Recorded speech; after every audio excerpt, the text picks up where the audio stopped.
The center of this is President Trump's business dealings with Russia, specifically this Trump Tower Moscow. Law enforcement sources tell BuzzFeed News President Trump and his family knew details of Michael Cohen's efforts for that Moscow Tower deal, and that Trump was made aware of Cohen's contacts with Kremlin officials. And yet, this is what the newly elected president told the American people in January of 2017.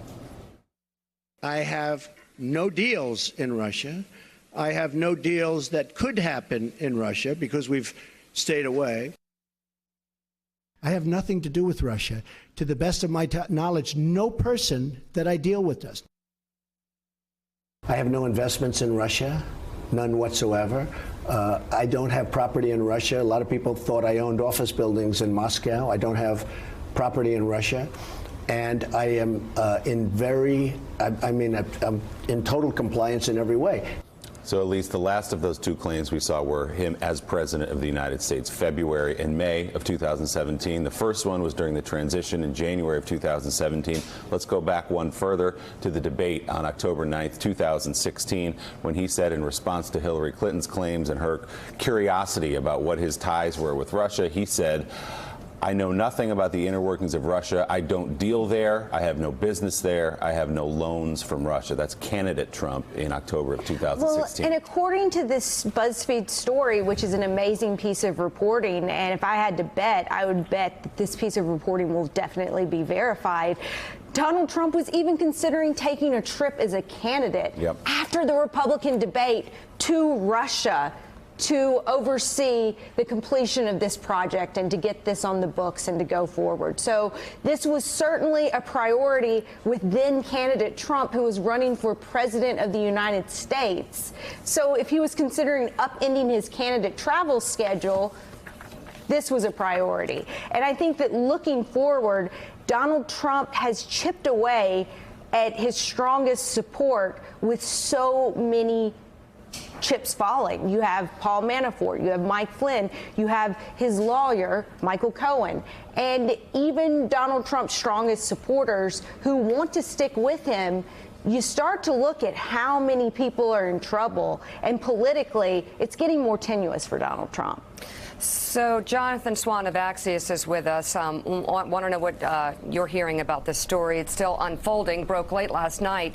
But if this story is right, based on two federal law enforcement sources at this point through BuzzFeed, this doesn't implicate just the president, Jonathan. It implicates his son and daughter. But that would then raise the question as to why Mueller hasn't spoken to them, wouldn't it? Right, but there's a few things here. So firstly, one thing I've been chasing for a while is has Mueller spoken to Don Jr. or Ivanka? Because it's often stated as a fact that he hasn't.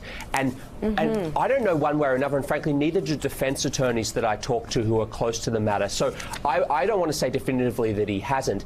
The two things in this story that are intriguing people the most in Trump's orbit, number one is the very specific sourcing note at the top. Two federal law enforcement officials, but it's not just that. The next, it goes on to say, involved in the investigation of the matter. So I listened to Benjamin Wittes before saying that it doesn't necessarily mean Mueller. He doesn't think it's from Mueller's team. I'd be curious to know what that, if we take BuzzFeed at their word on that sourcing attribution, what else that could encompass. And the second part of it is that very critical paragraph, which is the corroboration paragraph at the Trump Organization, because it talks about emails and text messages. Obviously, we know, I know from my own reporting, President Trump doesn't use email. He doesn't text. It's one of the things that helps him most in all of this. So I'd be curious to know, and I'm sure we all are, what that email traffic involves. Is it the children discussing things with others? I don't know. For example, John Podhoretz mentioned Alan Weisselberg.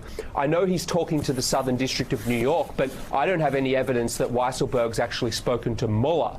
That's a separate investigation. So there are so many questions circulating about this report. So, Donnie, we also have to factor into this the human element. That's the relationship Michael Cohen and Donald Trump have on a personal level. And I think this is another reminder, as was the Stormy Daniels payment, that Michael Cohen does not freelance for Donald Trump, that he doesn't act without Donald Trump's knowledge, that he takes his orders from Donald Trump. He takes the payment and passes it along.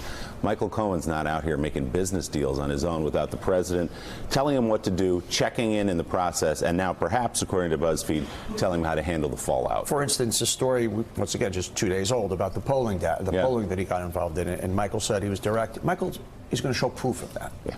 You know, these are none of these things that Michael, and they are all wrong. They are all for Trump, directed by Trump. Trump, in the history of business, is one of the #1 micro managers.